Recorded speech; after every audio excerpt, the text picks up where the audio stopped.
பிலிப்பியர் புஸ்தகம் 4ஆம் அதிகாரம் அதில் 13ஆம் வேத வசனத்தை நாம் வாசிக்க போகிறோம். எல்லாரும் வேதம் இருக்கிற எல்லாரும் வேதாகமத்திலே அந்த பக்கம் 274. ஓகே. என்னை பலப்படுத்துகிற கிறிஸ்துவினாலே, என்னை பலப்படுத்துகிற கிறிஸ்துவினாலே எல்லாவற்றையும் செய்ய எனக்கு பலனுண்டு. மிக அருமையான ஒரு வேத வசனம், மிக அருமையான ஒரு வேத வசனம். இந்த வசனம் யாரெல்லாம் பார்க்காமலே சொல்ல முடியும்? எல்லாருமே, ஆல்மோஸ்ட் எல்லாருக்குமே. காரணம், பிடித்தமான ஒரு வசனம். என்ன வசனம்? என்னை, எல்லாரும் சேர்ந்து வாசிக்கலாமா? என்னை பலப்படுத்துகிற கிறிஸ்துவினாலே எல்லாவற்றையும் செய்ய எனக்கு பலனுண்டு. தேவ மனிதன் அப்போஸ்தலனாகிய ஊழியக்காரன் அருமையான பவுல் ஆணித்தரமாய் கூறுகிற ஒரு தெய்வீக வார்த்தை என்ன? எல்லாவற்றையும் செய்ய எனக்கு பலன் உண்டு. இந்த நல்ல நாளிலே, இந்த 2026ஆம் ஆண்டினுடைய முதல் ஞாயிற்றுக்கிழமையிலே ஆண்டவரை ஆராதிக்கும்படியாய் கூடி வந்திருக்கிற உங்களுக்கென்று கர்த்தர் விசேஷ வாக்காய் இன்றைக்கு கர்த்தர் உங்களோடு அவர் பேசுகிறார். வேத வசனத்தின் மூலமாய் என்ன? எல்லாவற்றையும் செய்ய எனக்கு பலனுண்டு. எல்லாவற்றையும் செய்ய என்னால் முடியும், என்னால் இயலும் என்று நாம் கூற முடியும். காரணம், உள்ளே இருக்கிறவர் அப்படிப்பட்டவர். ஆமென். உள்ளே இருக்கிறவர் அப்படிப்பட்டவர். என்னை பலப்படுத்துகிறவர், என்னை தைரியப்படுத்துகிறவர், என்னை சத்துவப்படுத்துகிறவர். வேதத்திலே அநேக வசனங்களை வாசிக்கிறோம். தேவனாலே எல்லாம் கூடும். தேவனாலே சொல்லுங்க, தேவனாலே எல்லாம் கூடும். விசுவாசிக்கிறவனுக்கு எல்லாம் கூடும். சொல்லுங்க, விசுவாசிக்கிறவனுக்கு. அந்த விசுவாசத்தோடு என்னை பலப்படுத்துகிற கிறிஸ்துவினாலே எல்லாவற்றையும் செய்ய எனக்கு பலன் உண்டு. எவ்வளவு ஆச்சரியமான வேத வசனம்! என் அன்புக்குரியவர்களே, தேவ பிள்ளைகளாலே பாடுகளை ஜெயிக்க முடியும், துன்பங்களை ஜெயிக்க முடியும். தேவ மக்களாலே வேதனைகளை தாண்டி வர முடியும். எந்த துன்பமும் நீடித்தது அல்ல. உண்மை. அதி சீக்கிரத்தில் நீங்குகிற உபத்திரவம் என்று வாசிக்கிறோம். அதி சீக்கிரத்தில். உலகத்தின் பாடுகள் என்றைக்குமே நித்தியமானவை அல்ல. உலகத்தின் வேதனைகள் என்றைக்குமே நீடித்தது அல்ல. எல்லாவற்றிற்கும் ஒரு முற்றுப்புள்ளி இருக்கிறது. 2025ஆம் ஆண்டு ஒரு பெரிய ஆண்டை போல, கிட்டத்தட்ட 365 நாட்கள் ஆரம்பித்த பொழுது ஒரு பெரிய வருடம் முன்னே இருப்பது போல இருந்தது. இதோ முடிந்து விட்டது, இல்லையா? முடிந்து ஒரு புதிய வருடத்துக்குள்ளே வந்து விட்டோம். இந்த உலகத்திலே எந்த விஷயமும் நீடித்ததல்ல. சொல்லுங்க பாப்பா, இந்த உலகத்திலே தேவனை தவிர, ஆத்துமாவை தவிர, வேதத்தை தவிர, ஆவிக்குரிய வாழ்க்கையை தவிர ஒன்றும் நீடித்தது கிடையாது.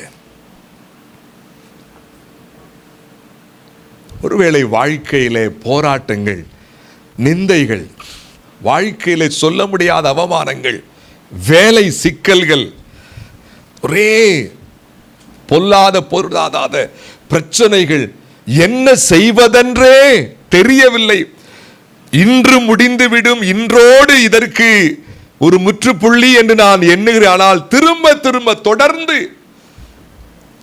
என்னாலே முடியவில்லையே என்று ஒருவேளை சோர்வோடு அங்கலைப்பாடு நீங்கள் இங்கே வந்திருக்கலாம். தெய்வம் வசனத்தின் மூலமாய் உங்களை தேற்றுகிறார். இந்த மனிதனை போல நீங்களும் அறிக்கையிட முடியும். எல்லாவற்றையும் செய்ய எனக்கு பலன் உண்டு, எல்லாம் என்னாலே செய்ய முடியும். இப்படி ஆணித்தரமாய் அவர் கூற காரணம் என்ன? என்னை எல்லாரும் சத்தமா, என்னை பலப்படுத்துகிறவர் கிறிஸ்து, கடவுள் என்னை பலப்படுத்துகிறார். என்னை பலனாய் மாற்றுகிறவர் நான் அல்ல, அல்லது என் குடும்பம் அல்ல, அல்லது என்னுடைய சிநேகிதர்கள் அல்ல, என் வீட்டுக்காரு 2 வார்த்தை பேசினா நல்லா இருக்கும் கொஞ்சம் பலன், அப்படி அல்ல. என்னை பலப்படுத்துகிறவர் வானத்தையும் பூமி உண்டாக்கின கர்த்தர், வானத்தையும் உண்டாக்கின கர்த்தர். அந்த பலன் குறையாது, அந்த பலன் போலியானது அல்ல, அந்த பலன் சத்தியமான பலன். அந்த பலத்தை கொண்டு பெரிய பெரிய பர்வதத்தையே என்னால் மேற்கொள்ள முடியும். என் அன்புக்குரியவர்களே, ஆண்டினுடைய முதல் ஆராதனையிலே, ஆண்டு ஆரம்பித்து விட்டது. 2026ஆம் ஆண்டு முதல் வாரம், முதல் ஞாயிற்றுக்கிழமை. ஆண்டவரே, இன்னும் அதிகமாக உம்முடைய கிருபை நான் பார்க்க வேண்டுமே. இந்த ஆண்டிலாவது எனக்கு ஒரு வெற்றி, ஒரு ஜெயம், ஒரு முன்னேற்றம் வேண்டுமே, எனக்கு ஒரு சுகம், பலன் வேண்டுமே என்ற சிந்தையோடு கூட, உண்மையான உணர்வோடு கூட நீங்கள் இங்கே வந்திருந்தால் உங்களுக்காகவே ஆண்டவர் பேசுகிறார். தேவ வார்த்தை ஒரு நாளும் வெறுமையாய் திரும்பாது. தேவ வார்த்தை ஒரு நாளும் வெறுமையாய் திரும்பாது. அது எந்த நோக்கத்திற்காய் பேசப்படுகிறதோ அந்த நோக்கத்தை அது நிறைவேற்றியே தீரும். அது நிறைவேற்றியே தீரும். ஆண்டவர் உள்ளே ஆண்டவர் இருந்தால் நிச்சயமாய் ஒரு புது பலன், ஒரு புதிய ஒரு சத்துவம் உண்டாகி கொண்டே இருக்கும். ஆண்டவர் இயேசு கிறிஸ்து இந்த உலகத்தில் இருந்த பொழுது அவர் சொன்னார் அல்லவா, என்னாலே அல்லாமல் உங்களால் ஒன்றும் கூடாது, ஒன்றும் செய்யக்கூடாது, செய்ய முடியாது என்று சொன்னார். உண்மைதான். ஆண்டவர் இல்லாமல் என்னாலே உங்களாலே ஒன்றும் செய்ய முடியாது. ஆமாவா இல்லையா? இங்க கவனிங்க. மாம்ச பார்வையில முடியும், மாம்ச உணர்வுல முடியும். அதெல்லாம் இந்த பூமியை சார்ந்தது, இந்த உலகத்தை சார்ந்தது. அந்த மாம்ச பார்வையோடு நாம் செய்கிற கிரியைகள், பேச்சுக்கள், சிந்தைகள் எல்லாம் மாயையான அந்த பூமியோடு முடிந்துவிடக்கூடியவை.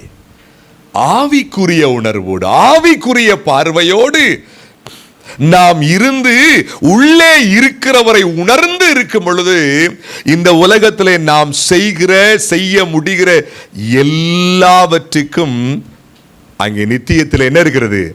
பலன் உண்டு. எனக்குள் இருக்கிறவர் அப்படிப்பட்டவர். என்னங்க சொல்லுங்க எல்லாரும். என் அன்பு தேவ பிள்ளையும், அதிசயங்களை செய்கிற கர்த்தர், பலனே இல்லாதவர்களுக்குள்ளே அவர் இருக்கிறபடினாலே பலன் உண்டாகிறது. யோசிச்சு பாருங்களேன். நீங்களும் நான் ஆராதிக்கிற கர்த்தர் சாதாரணமானவர் இல்லைங்க. நீங்களும் நான் ஆராதிக்கிற கர்த்தர் சாதாரணமான ஆண்டவர் அல்ல, நம்மை பலப்படுத்துகிறவர். மார்க்கு சுவிசேஷத்திலே இப்படியாய் வாசிக்கிறோம். மார்க்கு 9:23 வாசியுங்கள். 61வது பக்கம்.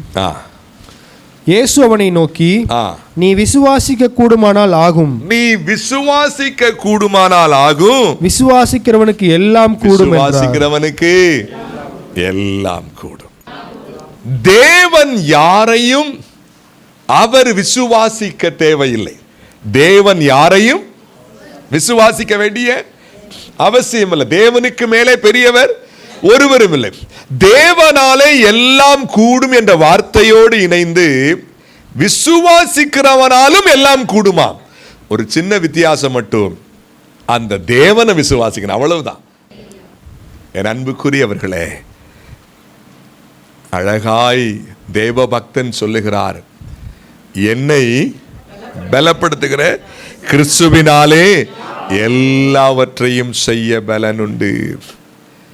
எல்லாவற்றையும் என்னால எந்த பிரச்சனையும் எந்த சூழ்நிலையும் ஜெயித்து விட முடியும், என்னாலே எந்த பலவீனத்தையும் மேற்கொள்ள முடியும், எந்த போராட்டத்தையும் ஜெயமாய் மாற்றிவிட முடியும்.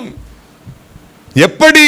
உள்ளே இருக்கிறவர் என்னை பலப்படுத்துகிறவர், உள்ளே இருக்கிறவர் என்னை சத்துவப்படுத்துகிறவர், உள்ளே இருக்கிறவர் எனக்கு பலனாகவே இருக்கிறவர். இப்படிப்பட்ட ஒரு ஒரு ஒரு ஒரு சேலஞ்சிங்கான அறிக்கையிடுதல் வாழ்க்கையில இருக்க வேண்டும். பாருங்கள், தாவீது பக்தன் 103 அந்த சங்கீதத்தில் அழகாய் சொல்லுகிறார். 103 1-2 வாசிங்க. 733 பக்கம். வாசிங்க.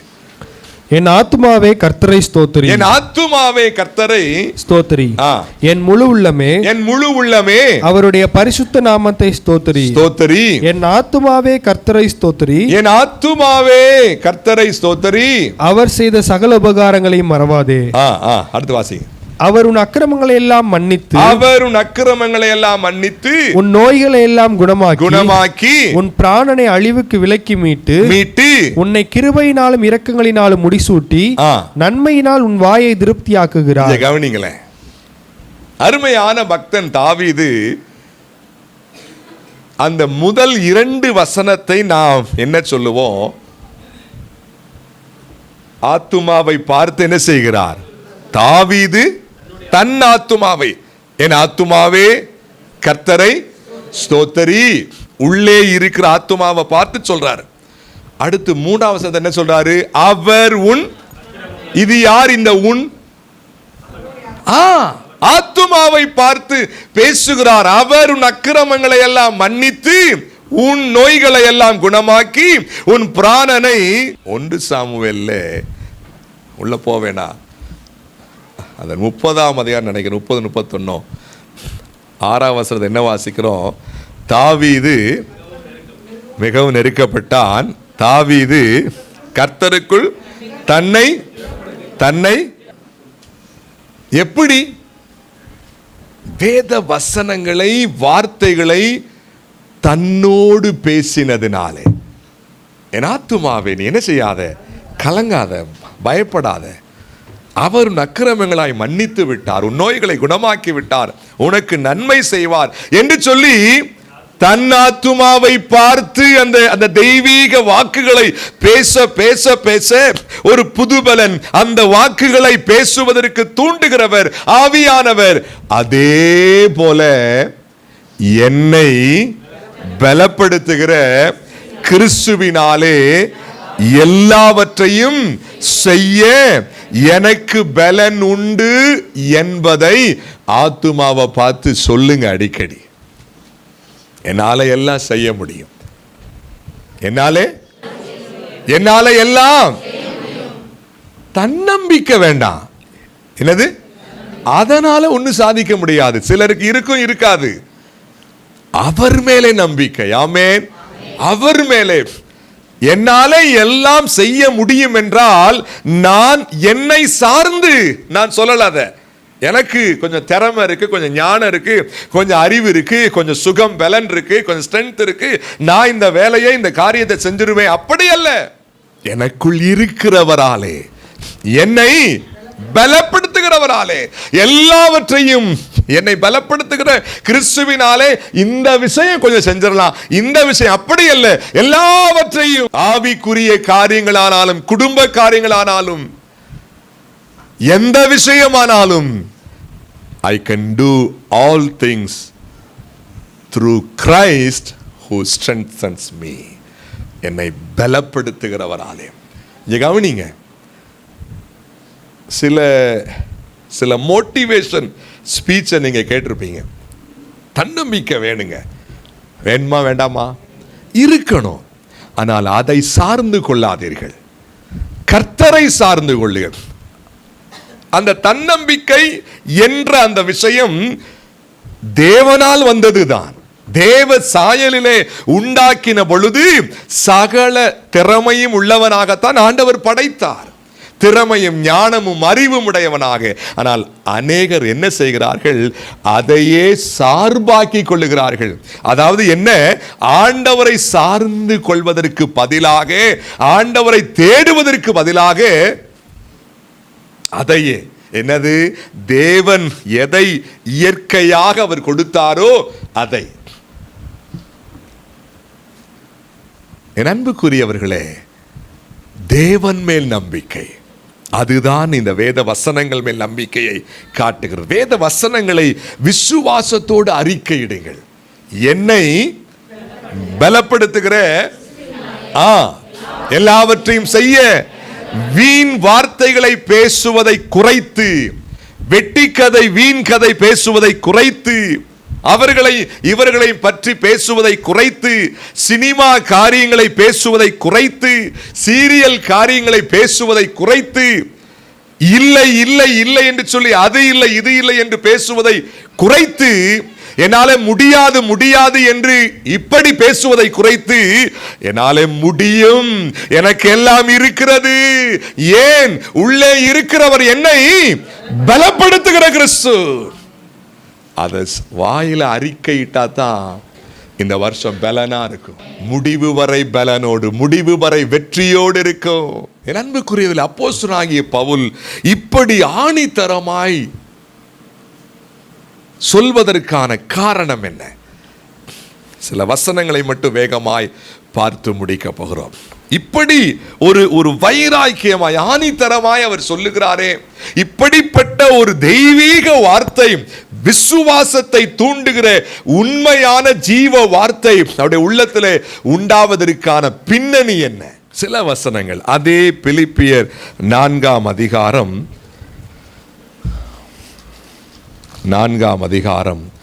1ஆம் வசனம், 2ஆம் வசனம், 7ஆம் வசனம், 8ஆம் வசனம் வேகமாய் வாசிக்க போகிறோம்.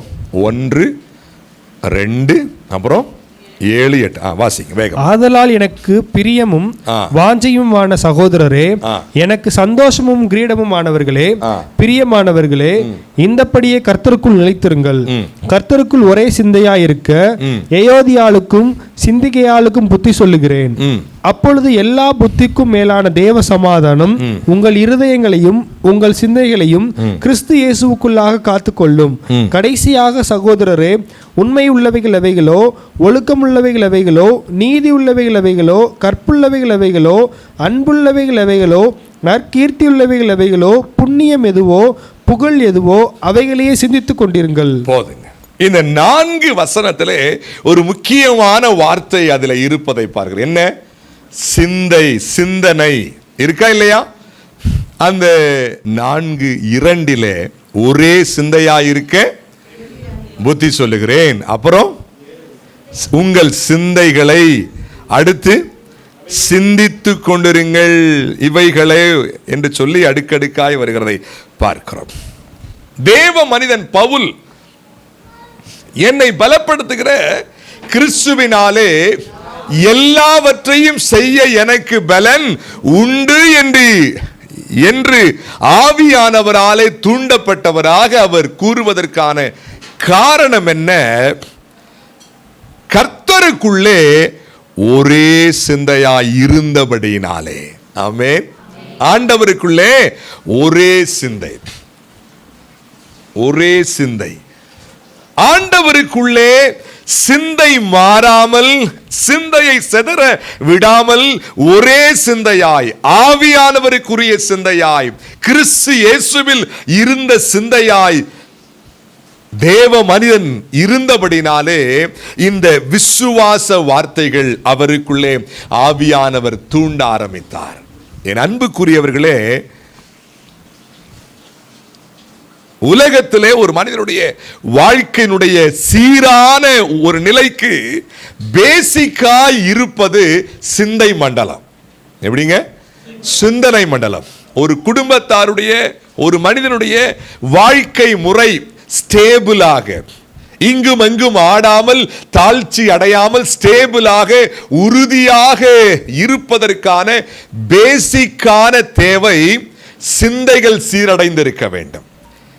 என்னை பலப்படுத்துகிற கிறிஸ்துவினால எல்லாவற்றையும் செய்ய எனக்கு பலன் உண்டு என்று சொல்லி ஆவியாவுடைய தூண்டுதலோடு அவர் அறிக்கையிட காரணம் என்ன? சிந்தையை சிதற விடாதவர். சிந்தையை சொல்லுங்க. நேற்று ஒரு சிந்தை, இன்றைக்கு ஒரு சிந்தை அல்ல. சிந்தைகள் மாறி மாறி இருக்கிற ஒரு நபர் அல்ல. இருமனமாய் இருக்கிற ஒரு நபர் அல்ல. அலைபாய்கிற சிந்தையுடையவர் அல்ல. தேவனுக்குள்ளே ஒரே மனமாய், ஒரே மனம் என்று சொன்ன உடனே ஒரு 10 பேர் கூடி இருந்தா தான் எல்லாருக்கும் ஒரே மனம் இருப்பது போல அந்த ஒரு மனம் என்று நாம் சிந்திக்கிறோம். அப்கோர்ஸ் அதையும் நாம் ஏற்றுக்கொள்ளலாம். ஒரு மனிதனுக்குள்ளேயே ஒரு மனம் இருக்கணும். First you know that? 2 உலகங்களுடைய அந்த போர் உள்ளே ஓடிக்கொண்டே இருக்கிறது. ஒன்று மாம்ச உலகம், இரண்டாவது ஆவிக்குரிய உலகம். அடுத்தது இன்னும் 3வது ஒன்று இருக்குது. ஒன்று பிசாசுடைய உலகமும் உள்ளே இருந்து என்ன செய்கிறது? போராட்டத்தை உண்டு பண்ணி கொண்டிருக்கிறது. இன்னொன்று ஆவிக்குரிய உலகம், ஆவியாவுடைய உலகம். 3வது நான், எனக்குள்ளே இருக்கிற அந்த உலகம், அந்த பழைய மனிதன். 3 உலகங்கள் உள்ளே போரிட்டு கொண்டிருக்கிறது. இவைகளை ஆவிக்குரியவன் நிதானித்து அறிகிறான் வாசிக்கிறோம். இவைகளை சொல்லுங்க. ஆவிக்குரியவன் எல்லாவற்றையும் ஆராய்ந்து நிதானிக்கிறான். ஆராய்ந்து பார்க்கிறான் அல்ல, நிதானிக்கிறான். என்ன அர்த்தம் அப்படின்னா, உள்ளே போராட்டத்தில் இருக்கிற அந்த உள் மனது, ஆள் மனது, ஆல்பா ஸ்டேட் என்று சொல்லுவார்கள். Alpha state. அந்த மனது சிதறி போக விடாமல், அப்படியே ஊற்றாய் எண்ணங்கள் உருவாகி கொண்டே இருக்க விடாமல், ஒரு மனநிலையிலே, ஒரே நேர்கோட்டிலே அப்படி போகும் பொழுதுதான் வேத வசனங்கள் ஆம் என்றும் ஆமேன் என்றும் அது நிறைவேறும். ஆம் என்றும். அப்போஸ்தலனாகிய பவுலுக்கு அப்படிப்பட்ட ஒரு நேர்கோடு இருந்தது. கவனிங்க. அஃப்கோர்ஸ் அவர் ரட்சிக்கப்படும் முன்பும் கூட அது போலத்தான் இருந்தார். எப்படி? கிறிஸ்துவுக்குள்ளே அவர் வரும் முன்னதாக ஒரே கோடுதான். என்னது? அவனுடைய பிள்ளைகளை அடிக்கணும். ஏசு ஏசு ஏசுன்னு சொல்லிட்டு போறாங்க. அவங்களை அடிச்சு அந்த நாமத்தை இல்லாமல் ஆக்க வேண்டும். அதுல நேரா போயிட்டு இருந்தாரு. அதுக்கு என்ன வேணாலும் செய்ய ஆயத்தமானவராக இருந்தார். ஸ்தேவானை கொல்லுவதற்கு அவர் உடந்தையா இருந்தான்னு பார்க்கிறோம். ஆனால் கர்த்தர் அவரை சந்தித்த உடனே அப்படியே பிளேட் என்ன செஞ்சிருச்சு? தலகீழா அப்படியே மாறி இந்த பக்கமாய் தீமைக்கு நேரான கோட்டிலே போனவே இப்ப அப்படியே திரும்பி நன்மைக்கு நேராய், ஆண்டவருக்கு நேரான கோட்டிலே சற்றும் என்ன செய்யல? சிதறாம, சாயாம. அதனால தான் அந்த கேள்வி கூட அவர் கேட்டது. என்ன? ஆண்டவரே, நீர் யார்? இப்ப நான் என்ன செய்ய சித்தமா இருக்கிறீங்க? இவ்வளவு நாள் நான் இதை செஞ்சுக்கிட்டு இருந்தேன், இப்ப நான் என்ன செய்யணும் சொல்லுங்க, நான் செய்யறேன், அவ்வளவுதான். இப்படிப்பட்ட ஒரு நேர்கோடு ஒரு விசுவாசிக்கு அவசியம். அப்பதான் இந்த வசனம் நிறைவேறும். எது? எல்லாவற்றையும் செய்ய எனக்கு பலன் சும்மா வந்துடாது. சொல்லுங்க. பலன் என்ன செஞ்சாது? சும்மா வந்துடாது. டிவி முன்னாடி நேர கணக்கிலே அப்படியே உட்கார்ந்து கொண்டே இருந்தால், போனுக்கு முன்பதாக நேர கணக்கிலே அப்படியே உட்கார்ந்து கொண்டிருந்தால், காலத்தையும் நேரத்தையும் வீணடித்துக் கொண்டு ஊராய் அப்படியே போக, அங்க கொஞ்சம் டாப்பு, இங்க கொஞ்சம் டாப்பு, இங்க கொஞ்சம் வீண் பேச்சு, அது இதெல்லாம் பண்ணிட்டு எனக்கு செய்ய பலன் உண்டுன்னா இருக்கிற பலனும் போயிடும். Be careful. உள்ளவன் எவனோ அவனுக்கு கொடுக்கப்படும், இல்லாதவன் எவனோ அவனிடத்திலிருந்து உள்ளதும். ஒரு மனம், ஒரு நிலை, அதற்கு வல்லமை இருக்கிறது, அதற்கு பலன் இருக்கிறது. உள்ளே சிந்தனைகளை சிதறவிடக்கூடாது. 2 மனம் கூடாது. எண்ணங்களை அலைபாய விடக்கூடாது. யாக்கோபிலே இப்படியாய் வாசிக்கிறோம். 1:6 நினைக்கிறேன், எடுத்து வாசிங்க. யாக்கோபு 312வது பக்கம். வாசிங்க. ஆனாலும் அவன் எவ்வளவாகிலும் சந்தேகப்படாமல் விசுவாசத்தோட கேட்க கடவன். சந்தேகப்படுகிறவன் காற்றினால் அலைப்பட்டு அலைகிற கடலின் அலைக்கு ஒப்பாயிருக்கிறான். அப்படிப்பட்ட மனுஷன் தான் கர்த்தரிடத்தில் எதையாகிலும் பெறலாம் என்று நினையாதிருப்பானாக. இருமனம் உள்ளவன் தன் வழிகள் எல்லாம் நிலையற்றவனாயிருக்கிறான். என்னங்க? இரண்டு மனம் உள்ளவன். என்ன அர்த்தம் அப்படின்னா, வாழ்க்கையில் அவனுக்கு ஒரு ஸ்திரத்தன்மை இருக்கவே இருக்காது, ஒரு ஸ்டேபிள் இருக்கவே இருக்காது. அதனால தான் ஆவியானவர் தேவ மனிதன் மூலமாய் சொல்றாரு, கர்த்தருக்குள் ஒரே சிந்தையா இருங்க. எப்படிங்க? கர்த்தருக்குள் ஒரே சிந்தையாய் உண்மை உள்ளவைகள் எவைகளோ, ஒழுக்கம் உள்ளவைகள் எவைகளோ, நீதி உள்ளவைகள் எவைகளோ, அப்புறம்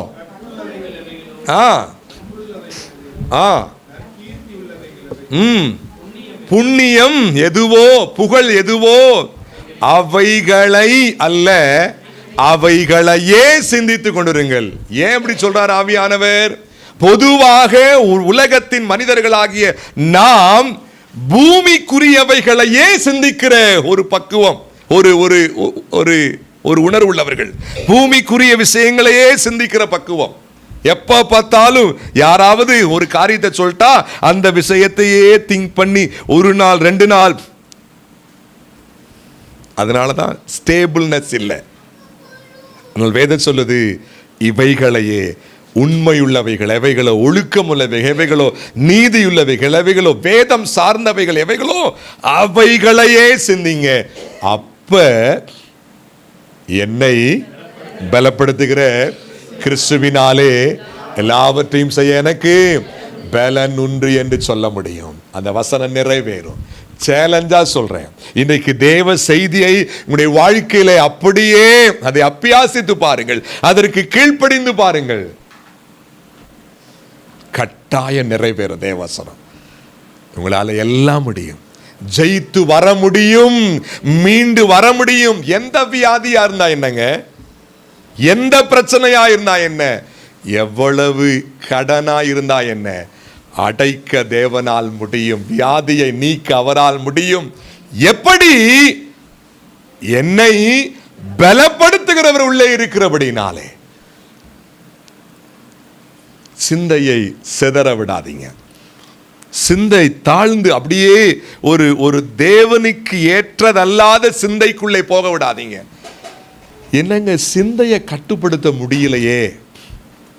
ஒரு கேள்வி வருது. என்னது? சிந்தையை சொல்லுங்க. சிந்தை என்ன செய்ய முடியல? கண்ட்ரோல் பண்ண முடியலையே, என்னால பிடிச்சு வைக்க முடியல. சிந்தைகள் சீர்படுவதற்கு கொஞ்சம் யோசிச்சு பாருங்க. வசனம் தெளிவா சொல்லுது, வேத தியானம் இருப்பவர்களுக்கு சிந்தையை கட்டுப்படுத்த முடியும். நீங்க உலகத்துல போய் மோட்டிவேஷன் அல்லது சில பேர்ட்ட கேட்டீங்கன்னா, சிந்தை உங்களால் ஆளுகை செய்ய முடியலையா? தியானம் பண்ணுங்க, யோகா பண்ணுங்க, அதை பண்ணுங்க, தியானம் பண்ணுங்க. என்ன சொல்லுவாங்க? அப்படியே உட்காந்து. ஆனா பைபிள் சொல்லுது, வேத வார்த்தைக்குள்ளே தியானமாவும் சிந்தை இதுக்குள்ள போக விடு. கர்த்தர் எந்த வசனத்தின் மூலமாய் உங்களோடு பேசுகிறாரோ அதுக்குள்ளே உங்களுடைய சிந்தையை வைங்க. வசனம் பொய் சொல்லலைங்க. கிறிஸ்தவம் சொல்லுவதைத்தான் உலகம் சொல்லுது, வேற வார்த்தை மாத்தி. எப்படி? கிறிஸ்தவ உலகம், கிறிஸ்தவம் வேதம் போதிக்கிறதைத்தான் தேவ, அதாவது தியான சிந்தனை உள்ளவன், தியானிக்கிற உணர்வு உள்ளவன் உடம்பு ஹெல்த்தியா இருப்பான். உடம்பு எப்படி இருக்கும்? எந்த துன்பத்தையும் அவனால எளிதா ஜெயிச்சிட முடியும். செய்யறதெல்லாம் வாய்க்கும். தியானம். இந்த தியானம் எது சொல்லுங்க?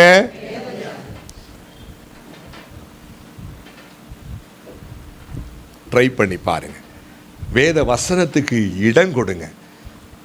அந்த ஒவ்வொரு விஷயத்துக்கும் என்னால முடியலன்னு அப்படி சொல்லாதீங்க. சரீரத்தை அடக்கி ஒடுக்கிறதுக்கு பயிற்சி எடுத்துக்கங்க. உங்க மனசு சொல்றதை கேட்காதீங்க, வேதம் சொல்றதை கேளுங்க. அழகாய் தேவன் அப்போஸ்தலன் பவுல் சொல்றாரு, மற்றவர்களுக்கு பிரசங்கம் பண்ணுகிற நான் தானே ஆகாதவனாய் போகாதபடிக்கு என் சரீரத்தை அடக்கி கீழ்ப்படுத்துகிறேன். எதுக்கு சொல்றாரு அப்படி? பிரசங்கம் பண்ணுகிற எனக்கு நான் எதை பிரசங்கம் பண்றேனோ அந்த வசனத்துக்கு நான் கீழ்ப்படிய முடியாதபடிக்கு இந்த மனசு, இந்த மாம்சம் தூண்டி விடுது கீழ்ப்படியாம இருக்கிறதுக்கு. சொல்றாரு, என் சரீரத்தை அடக்குறேன், கட்டுப்படுத்துறேன், ட்ரை பண்றேன், அடக்கி வசனத்துக்கு கீழ்ப்படிய நான் முன் வர்றேன். இதை எல்லாரும் ஃபாலோ பண்ணணும். அப்போதான் இதுக்கு கீழ்ப்படிய முடியும். முடியல உங்களால முடியாத விஷயம்னு ஒரு சில இருக்குது, அது வேற. அதுக்கு தேவ உதவி தேவை.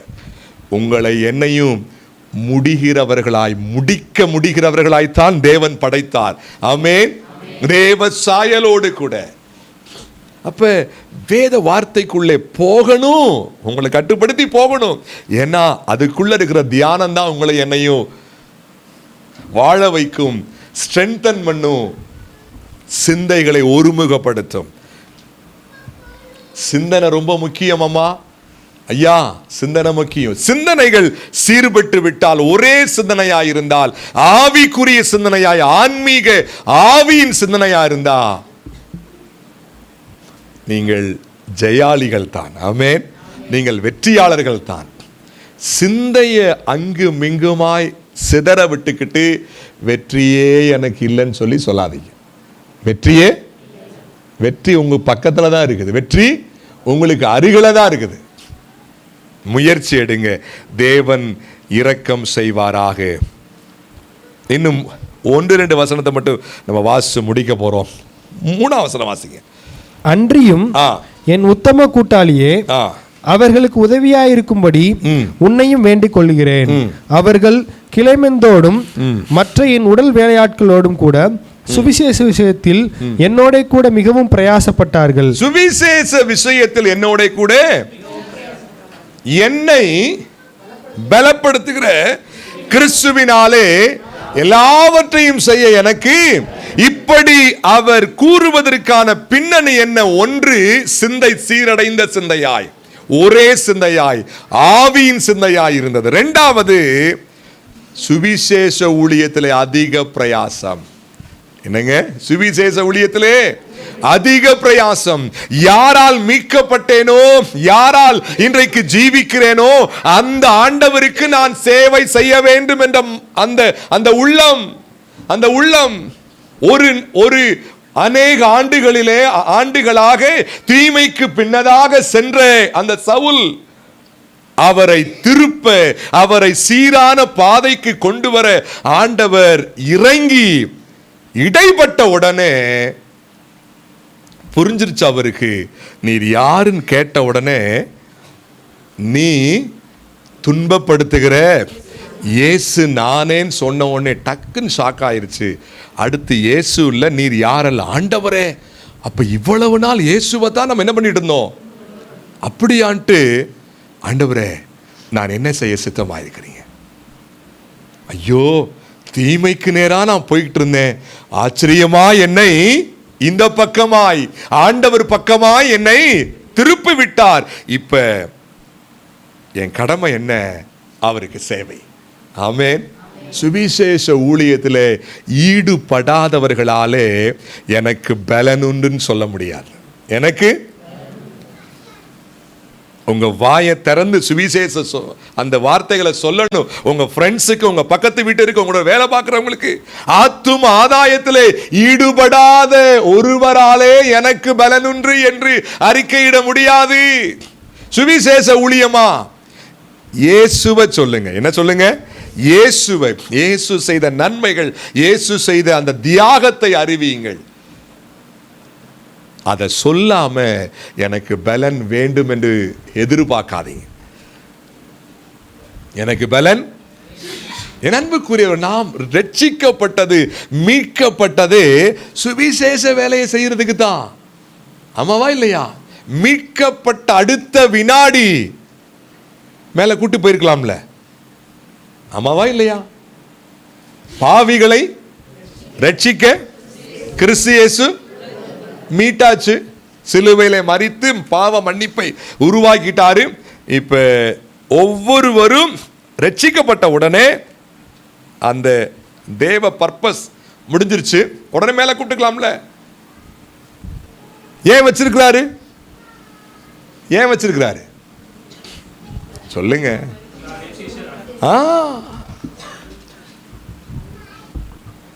ஆண்டவர் இயேசு கிறிஸ்து மேலோகம் போகும் முன்னதாக சொன்னார், ஆவியானவர் இறங்கி வர்றப்ப உங்களுக்கு பலன் உண்டாகும், நீங்க அதுக்கப்புறம் எனக்கு சாட்சிகளாய் சொன்னாரா இல்லையா? உலகத்தில் இருக்கும்படியாய் அவர் செய்தது அவருக்கு சாட்சியாய் வாழ, இயேசு வந்து போனார் என்பதற்கு ஆதாரமாய் வாழ்வதற்கு, இயேசு என்ற மீட்பர் பாவ மன்னிப்பை உண்டாக்குகிற அந்த கர்த்தர் ஒருவர் வந்தார், அவர் மரித்தார், அவர் உயிரோடு கூட அவர் எழுந்தார், அவரை நம்பினால்தான் பாவம் மன்னிக்கப்படும் என்ற அந்த சத்தியத்திற்கு சாட்சியாய் நானும் நீங்கள் வாழ்வதற்காக அவர் விட்டு சென்றிருக்கிறார். அந்த வேலையில, சுவிசேஷ வேலையில ஈடுபடாம எனக்கு பலன், அது எப்படிங்க சாத்தியம்? அது எப்படி சாத்தியம்? ஐயோ பலனே இல்லைங்க, கஷ்டமா இருக்கு. சுவிசேஷ ஊழியத்தில் ஒரே சிந்தையாருங்க, சிந்தைய செதற விடாதீங்க. உங்களுக்குள்ளேயே ஒரு மனம் வேணும். எப்படிங்க? உங்களுக்குள்ளேயே ஒரு மனம். ரெண்டாவது ஆத்துமாதாய வேலை. கவனிங்க, சுவிசேஷ ஊழியன்னா அப்படியே போகிற போக்குல இந்த அவங்ககிட்ட அப்படி அல்ல. ஒரு பர்சனை, ஒரு ஆளை பார்த்து, ஒரு பெண்மணியோ ஒரு ஆண்மகனோ அவரை பார்த்து ஆண்டவரை பற்றி சொல்லி திரும்ப திரும்ப அவருக்காக ஜெபித்து திரும்ப திரும்ப அவரை சந்தித்து அவர்களை முழுமையாய் ஆதாயப்படுத்துகிற அந்த வேலையில் ஈடுபடணும். அப்பதான் பலன். அப்பதான் அவர் கைவிட மாட்டார். ஒரு நாளும் அவர் என்ன செய்ய மாட்டாரு? கைவிட மாட்டாருங்க. செயல்பட்டு பாருங்க. அது மட்டுமல்ல, மூன்றாவதாக பாருங்கள், நான் வாசித்த முதல் வேத வசனம் என்னது? என்னை சொல்லுங்க எல்லாரும். என்னை பலப்படுத்துகிற கிறிஸ்துவினாலே. அருமையான ஒரு வேத வசனம். அதற்கு மேலே 2 வசனம் இருக்குது. என்ன வசனம் சொல்லுங்க? ஓகே. என் குறைச்சலினால் நான் இப்படி சொல்லுகிறதில்லை.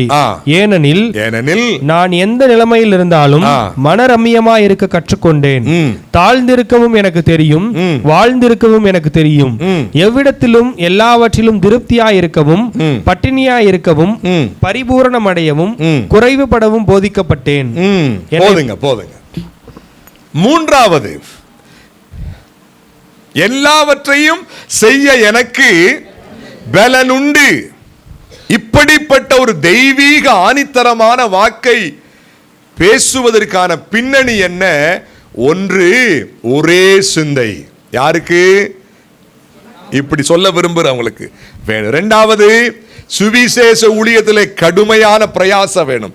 மூன்றாவது, வாழ்க்கை சூழ்நிலைகளிலே, முடிந்து போன ஆண்டின் சூழ்நிலைகளிலே பாடங்களை நாம் என்ன செய்ய வேண்டும்? கற்றுக்கொள்ள வேண்டும். பாடங்களை கற்றுக்கொள்ளாமல் முறுமுறுக்க கூடாது. பாடங்களை, போன ஆண்டிலே பல தாழ்ச்சிகள், பல போராட்டங்கள், பல சிக்கல்கள். போன ஆண்டு இல்லைங்க, அப்பா கெட்ட வருஷங்க எனக்கு. என்னது? பயங்கர கஷ்டம். ஆனா அதுல இருந்து நான் கொஞ்சம் பாடத்தை என்ன செஞ்சுக்கிட்டேன்? கத்துக்கிட்டேன். அப்படி சொல்ல வேண்டுமே ஒழிய, போன ஆண்டு என்னை கர்த்தர் என்ன செஞ்சிட்டாரு? கைவிட்டுட்டார். போன ஆண்டு அதை பேசாதீங்க. ஆண்டவர் என்னைய சொல்லாதீங்க. நீங்க உயிரோடு இருக்கிறது, நானும் நீங்களும் உயிரோடு இருக்கிறது ஆண்டவருடைய ஈவு. ஆமென். பவுல் ஒரு பெரிய மனிதர், உயர்ந்த படிப்பாளி, மிகப்பெரிய ஐஸ்வர்யவான். அவர் சொல்லுகிறார், எந்த நிலைமையில் இருந்தாலும் மனரம்மியமாய். கவனிங்களேன், இதெல்லாம் ஒரே சிந்தையா இருந்தா தான் முடியும். இதெல்லாம் சிந்தைகள் அங்கும் இங்குமாய் அலைபாய்கிற சிந்தையா இருந்தா ஒவ்வொரு சூழலுக்கும் ஒவ்வொரு கண்ணீர் வரும், ஒவ்வொரு பிரச்சனைக்கும் ஒவ்வொரு கண்ணீர் வரும். அழுது கூப்பாடு போட்டுருவோம், வீட்டுல வேலை ஓடாது, ஆபீஸ்ல வேலை ஓடாது, பிள்ளைகளோடு பேச முடியாது, ரொம்ப கஷ்டமா இருக்கு. ஏன்? மனரம்மியமாய் இருப்பதற்கான ஒரே சிந்தை இல்லாதது. என்ன சொல்றாரு? தாழ்ந்திருக்கவும் தெரியும்.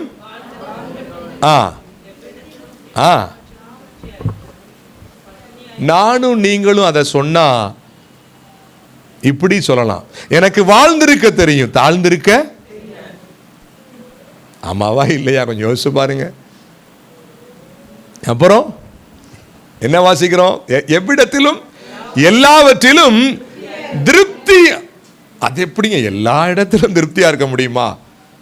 அது கொஞ்சம் கஷ்டம். பட்டினியா இருக்க நோ, இம்பாசிபிள். அப்புறம் பரிபூர்ணம் அடைய போதிக்கப்பட்டேன். ஆமா, எப்பவும் எனக்கு பரிபூர்ணம் வேணும் வேணும் வேணும். குறைவுபட போதிக்கப்பட்டேன். அது முடியாதுங்க. அப்படின்னா பலனும் முடியாதுங்க. அப்படின்னா எவ்வளவு மன ரம்மியம் பாருங்கள். தாழ்ந்திருக்கவும் எனக்கு தெரியும். என்ன, கொஞ்சம் இருக்கிறப்பையும் நான் கொஞ்சம் ஹாப்பியா இருப்பேன், இல்லாதப்பையும் பரவாயில்ல, ஆண்டவர் என்னை பலப்படுத்துவார். எல்லாம் இருக்கிறப்ப நான் கொஞ்சம் பூரணமாகவும் இருக்க முடியும். அப்புறம் குறைவுபட இந்த சில விஷயங்கள் கொஞ்சம் போக வேண்டி இருக்குது, பரவாயில்ல. இப்படிப்பட்ட ஒரு மனநிலை தேவை. அப்பதான் தெய்வீக பலன். வாழ்க்கையின் சூழல்களிலே பாடங்களை நாம் என்ன செய்ய வேண்டும்? கற்றுக்கொள்ள வேண்டும். அதற்கு பதிலாக என்ன செய்யக்கூடாது? முறுமுறுக்க கூடாது. அதற்கு பதிலாக கோவிச்சுக்க கூடாது. யார்கிட்ட?